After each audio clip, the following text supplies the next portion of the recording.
One of the most exciting things we can explore and understand, bearing in mind that it's impossible to fully understand any set, any reality while living within it, is evolution and its relationship with the brain.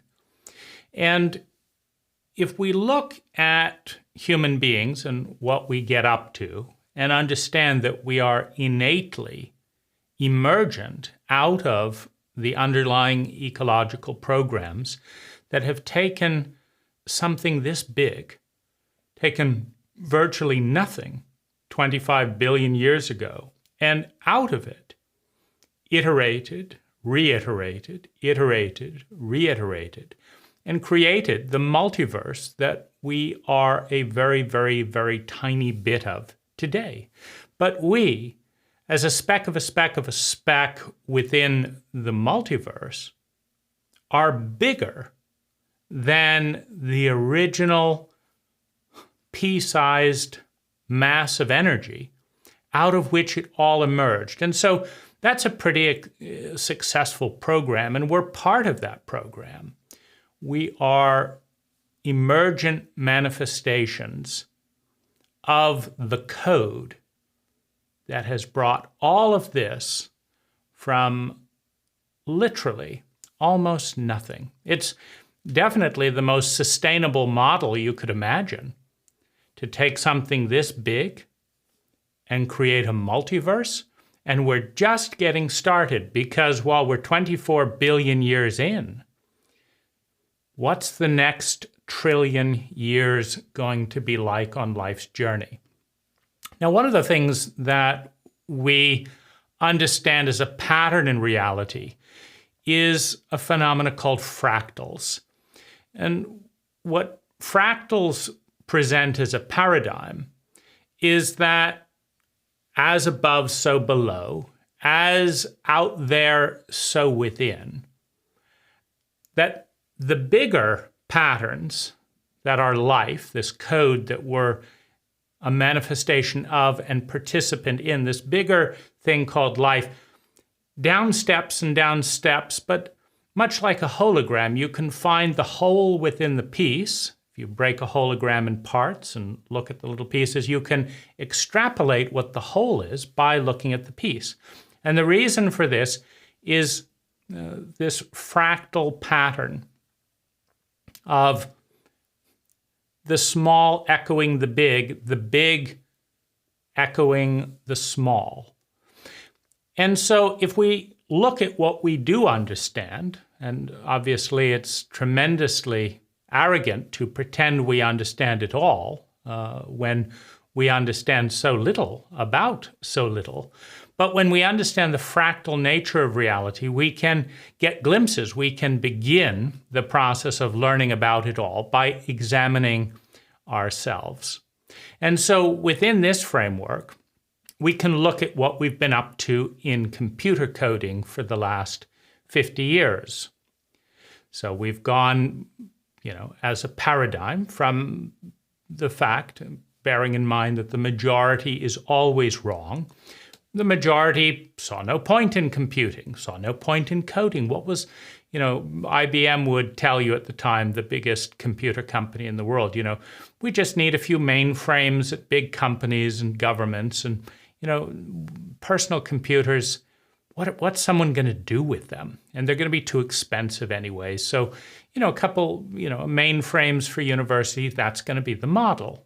And the majority is always wrong. So naturally, 50 years later, computers are not only in every home, as Gates predicted, but they're one of the most important technologies ushering in the information age. And so in this framework, we've gone from the chauvinism of hardware, as a good materialist. You wanted to bet on IBM. Microsoft was software.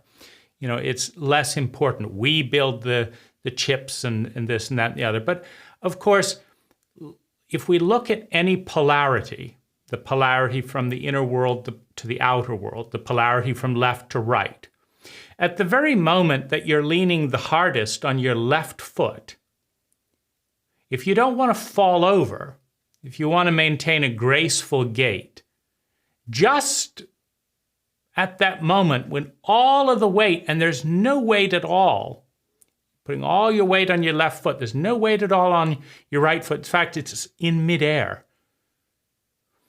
You're moving towards the point where you're going to put all your weight on the right foot. And so it goes. When you look at the world through the lens of polarity, if you are extremist, meaning, chauvinism comes from a French man, Mr. Chauvin, which, is an extreme Frenchman. If the French always do everything better than everyone else, and male chauvinism, copying Mr. Chauvin, is, men are better than women always. I mean, men give birth to so many children so much better than women give birth. I mean, it's just incredible. There's no question. And all the men who get born out of the women, well, the women were merely incidental in the birth of all these important men. And so, this is a nonsense that reality corrects. Reality punishes nonsense and rewards symmetry, rewards balance, rewards intelligence. And so one form of energy, one form of thought replaces another form of thought, more intelligent than the last. And so it goes. Evolution is the process of increasing complexity, increasing success, increasing efficiency, increasing intelligence. Intelligence is the efficiency with which energy is transformed into human well-being. So life is a winner. 1 billion life-affirming planets, whether they currently have life or not, is irrelevant. Give it another trillion years. Give it another 10 trillion years. And the same code that has created all of this from something so small, we cannot even imagine. Because so many things in creation are exponential. So evolution is just getting started on her exponential curve. And success is inevitable, just as failure is inevitable. Life has eradicated 99.9% of all former species on Earth. And another billion or so years, life will have eradicated 99.9% of all the species on Earth today. But see, life trades up. We're the dominant species today. But what replaces us will be a trade up. Now, as one of the first species that we know of to have conscious minds, to have the ability to create YouTube videos and discuss this, we may be able to partner with what emerges out of us. But a core part of life's code is that what is given birth to is more competent, more intelligent at generating complex forms of sustainable well-being than that which gave birth to it. Now, another way of saying that is that that which is created destroys its creator. Because we look at things through the ego, the lens of I. Identity. Identity is a pattern of thinking, feeling, speaking, doing, and being. And if you give birth to something intelligently, what you give birth to will have a superior pattern of thinking, feeling, speaking, doing, and being. Now, as such, it will compete successfully for energy and hopefully win. And so life is always winning. because life doesn't have an I-dentity. Life has a we-dentity. Life has and owns all of it. It's not looking at, did Joey get more than Marjorie? Life wins when competence grows, when intelligence grows, regardless of who and where that intelligence emerges from.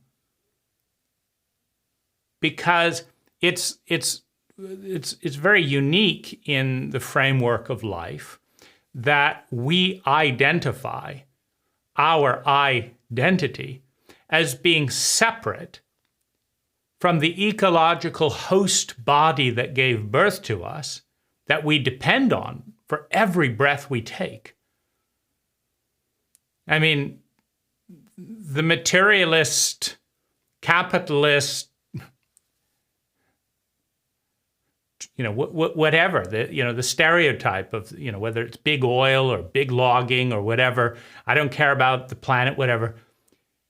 The breath that is taken to make that statement is the gift of the ecology, is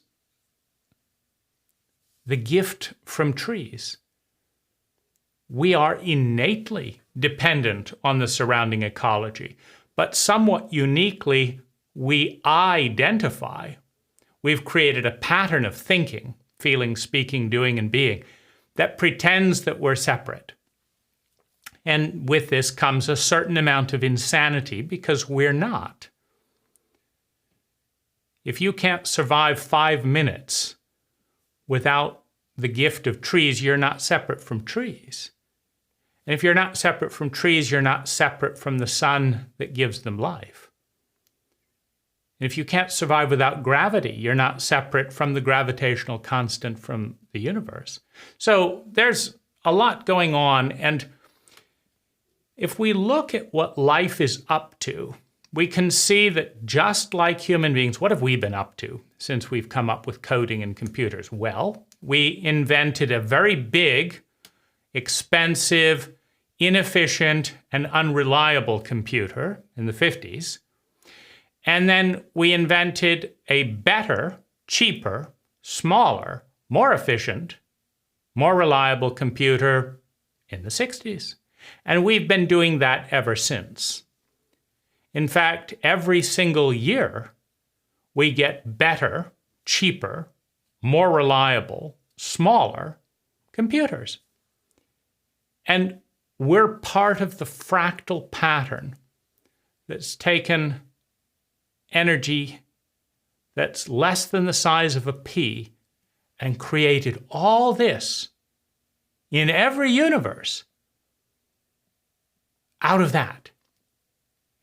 It's impossible to lose in the long run. It's like being out of the market. You wouldn't want to miss that market run, would you? The 24 billion year history of life creating everything out of nothing? I mean, Buffett has nothing to the track record of life. And yes, you take a few hits, the dinosaurs here and this and that and the other, but 1 billion life-affirming planets and just getting started in our region that we've found so far, and just our universe that we know. Wow. And then what about all those dimensions that we lack the observing and measuring devices to notice? Because if we didn't have eyes, we would not know that colors exist. We know that the dimension of colors exist only because we have eyes. But what other things exist that we lack the eyes to see? Well, what's life doing with our operating system? So, in 50 years, we've made computers 1,000 times cheaper. They used to be $1 million. Now they're $1,000. We've made them 1,000 times cheaper. we've made them 1,000 times smaller, we've made them 1,000 times more useful, and we've made them 1,000 times less energy, more efficient. We've done that in 50 years, and we're just getting started. Life's got another 100 trillion years ahead of her. Who knows what we'll do with computers in the next 50 years. So, smaller, better, more valuable, more efficient. That's the fractal pattern that life is moving towards. Now, within the operating and computer system of the brain and the planet, life has done a tremendous job. We still, today, with a few carrots and a glass of water, can outperform a computer in many areas today. That may change in 100 years to where there's hardly anything that a computer can't do better. But you see, we're not separate from life. Life's algorithm, life's protocol, life's core code is working through us. We pretend that there's this huge gap between nature and us. We pretend that, and so we pretend that what we're doing is completely separate from nature. But can we be sure? Can we be sure that this isn't all part of the same code, the same fractal algorithm that turned crocodiles into humans? Humans capable of creating computers that are capable of launching rockets that do what? Bring life. Bring the semen of the planet in the form of DNA, plant DNA, human DNA, out into space, out into the void, to impregnate, to touch, and explore which mass of energy out there is fertile, can grow, can replicate what we have here on Earth. Humans are becoming the sex organs of the planetary body. And much like the penis often has a mind of its own, humans appear to be doing their own thing. But are they? Can we know? Set theory says we cannot fully understand a set while we're part of it, and we are definitely here. So what's life been doing with brains and operating systems, the computer and the operating systems on the planet to date? Well, we start off with the reptilian brain. And the reptilian brain meets the first of the human needs. Abraham Maslow outlined 7 core human needs in a hierarchy, and the first one is survival. You got to survive. And what is survival? You think of the Olympic Games, a fractal representation of evolution. The Olympics, everyone practices, does their best, and sees who can run the fastest, jump the highest, swim the farthest. Well, life has been putting on an Olympic event of her own over the last billions of years.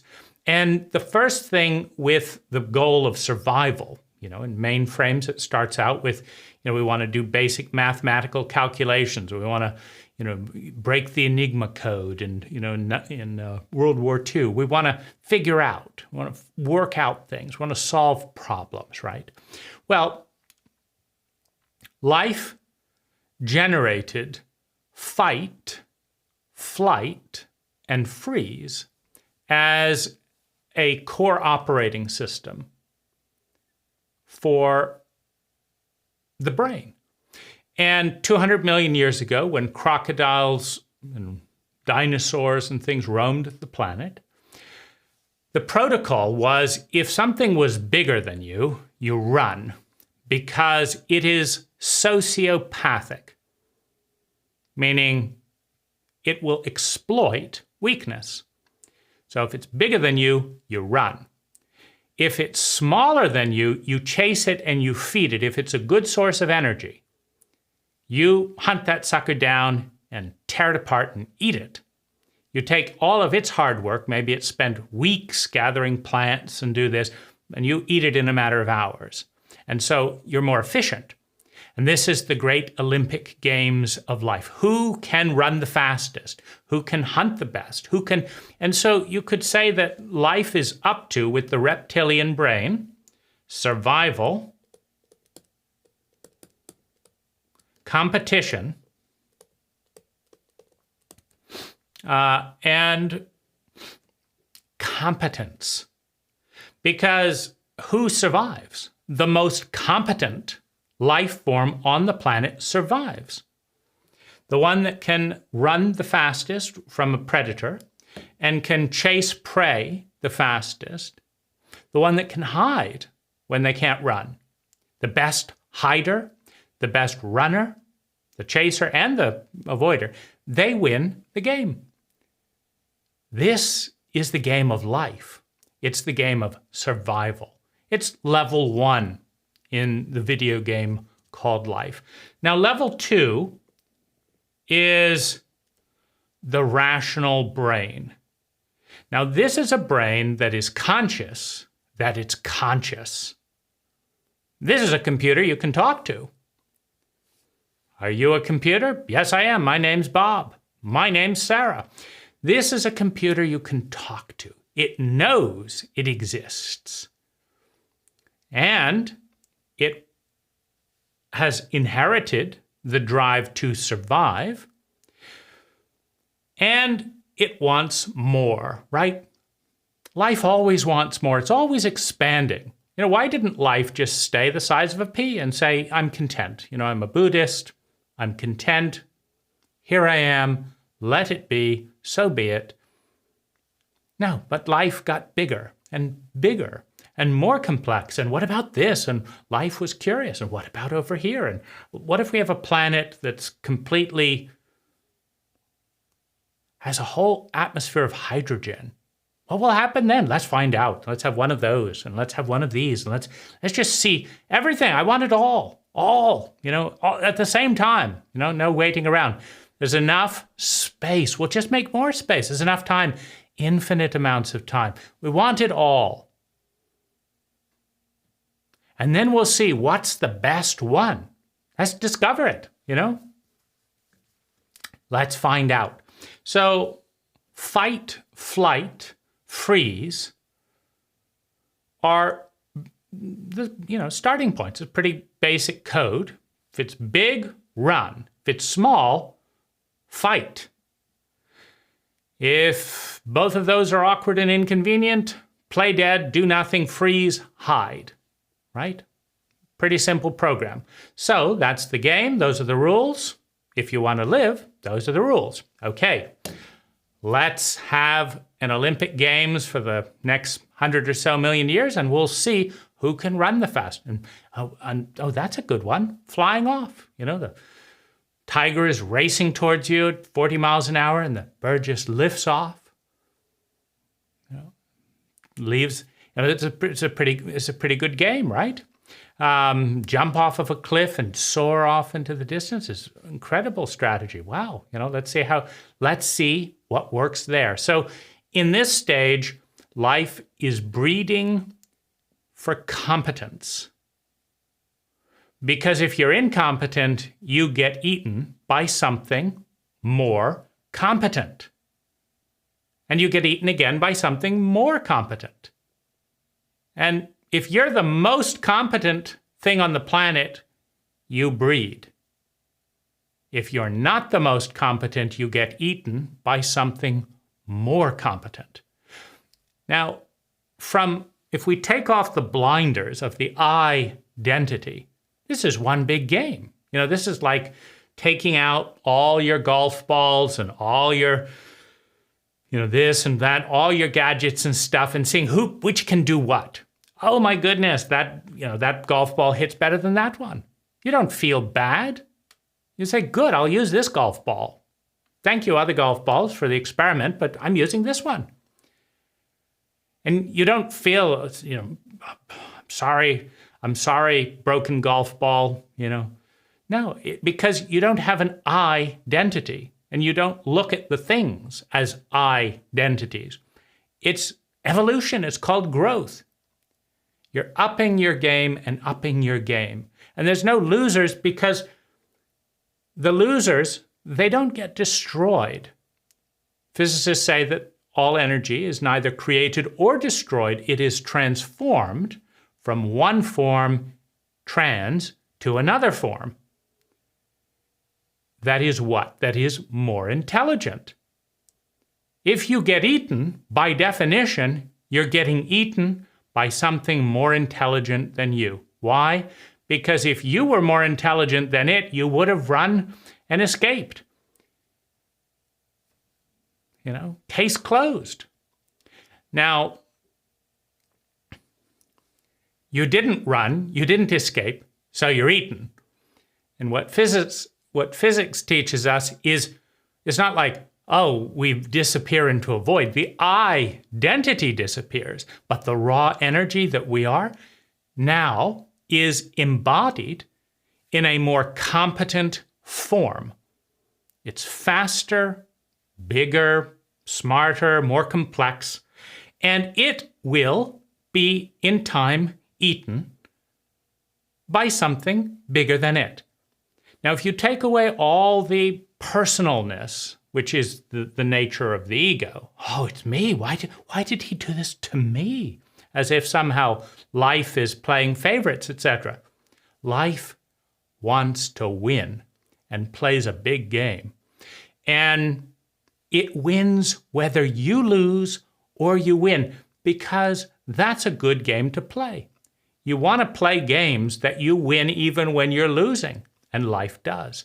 Because when a little bit of life gets recycled, upcycled into a more complex form of life, and then into an even more complex form of life, it's exciting.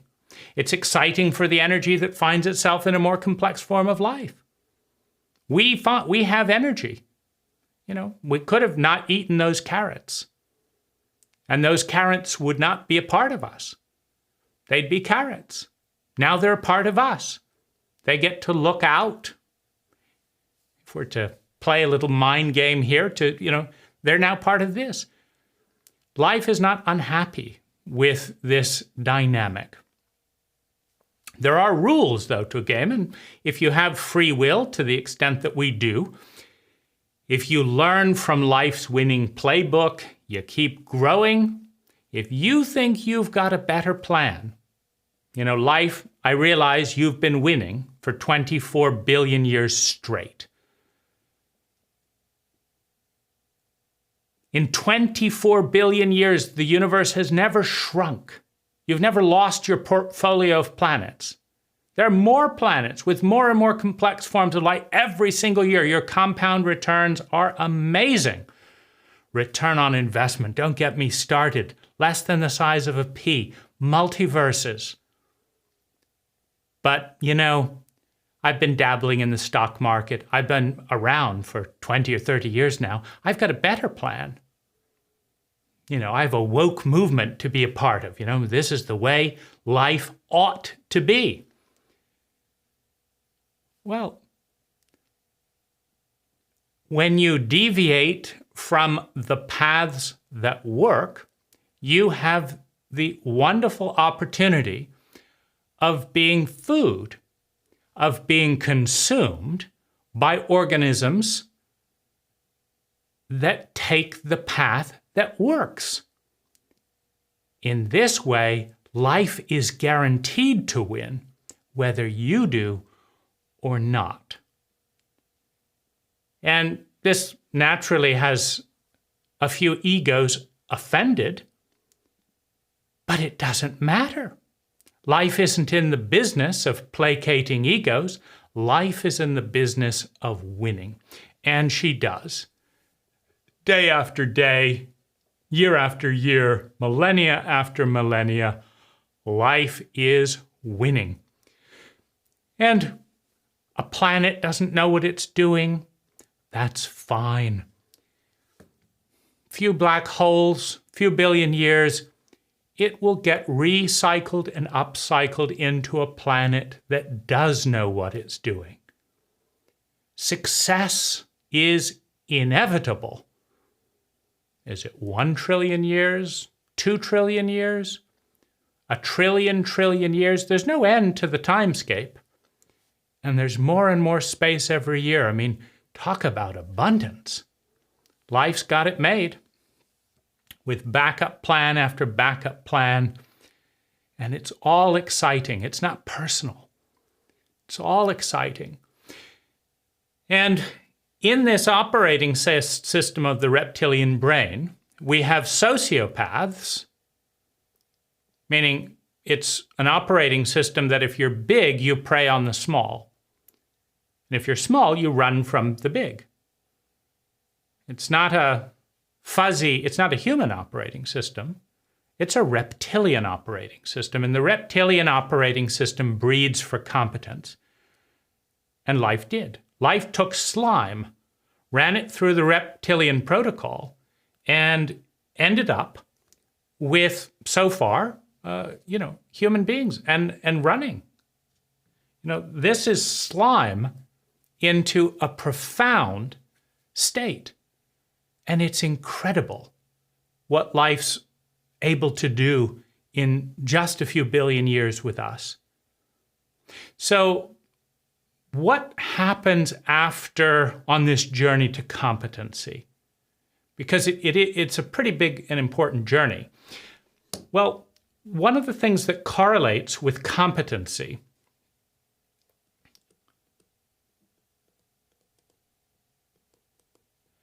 equals abundance. Now, what I mean by that is,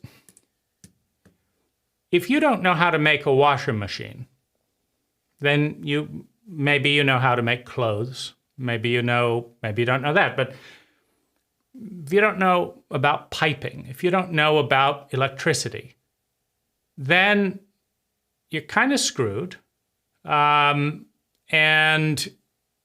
what you do is you spend all your time washing clothes by hand.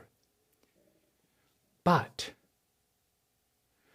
1, 2, 3 hours a day washing clothes by hand, fetching water by the river, When you get smart, when you learn things, then you invent what? A washing machine.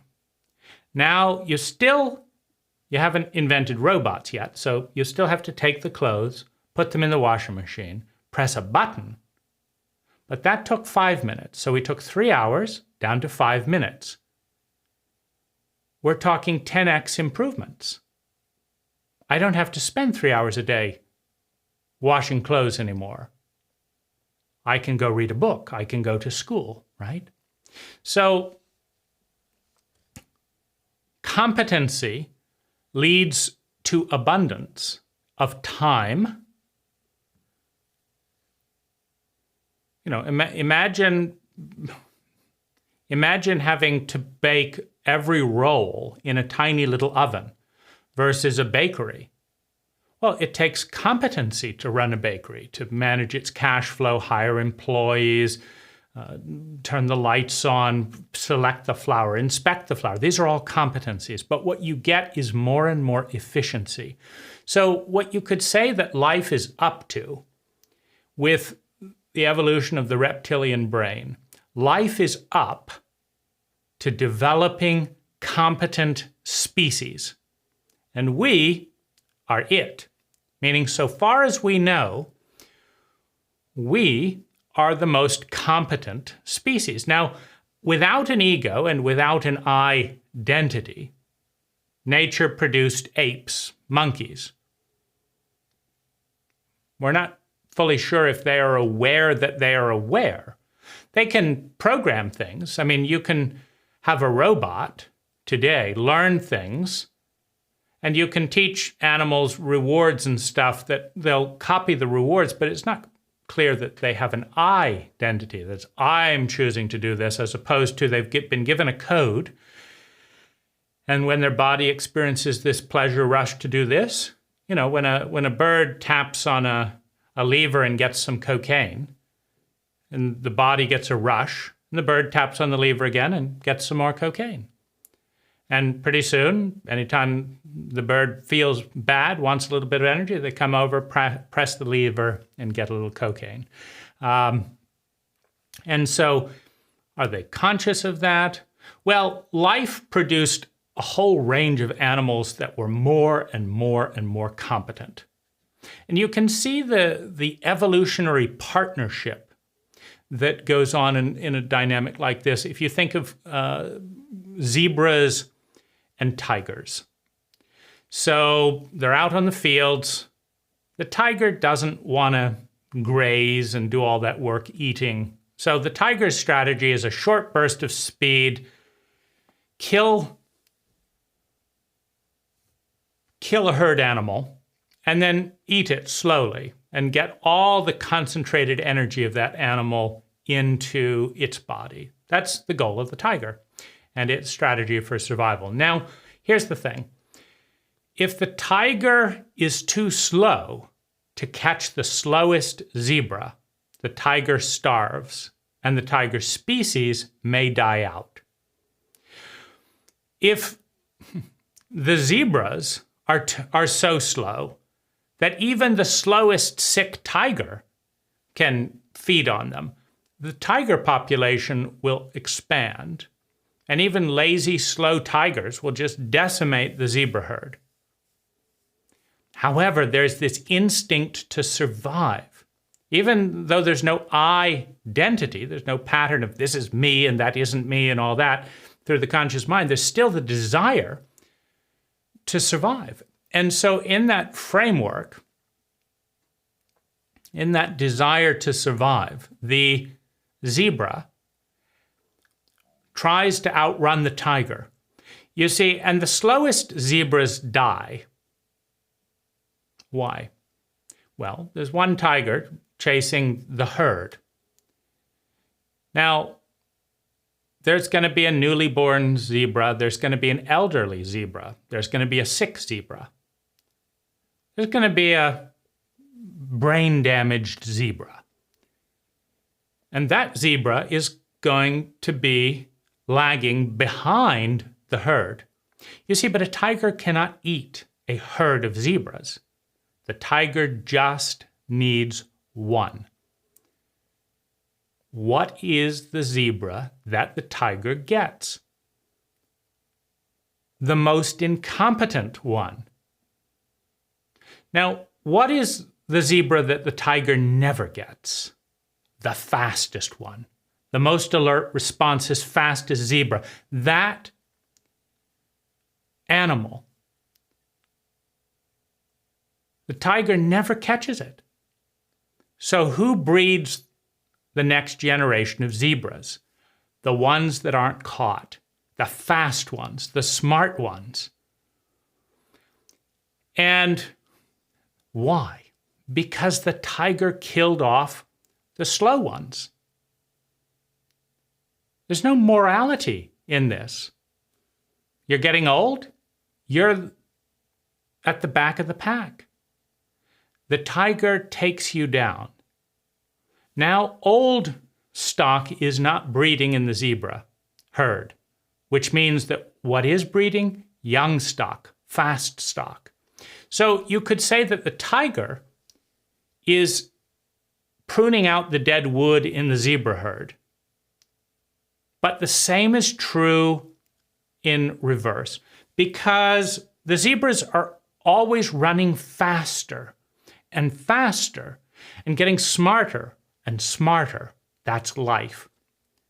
So pretty soon, the lazy tigers, the dumb tigers, the old tigers, the sick tigers can't keep up with the evolving zebra herd.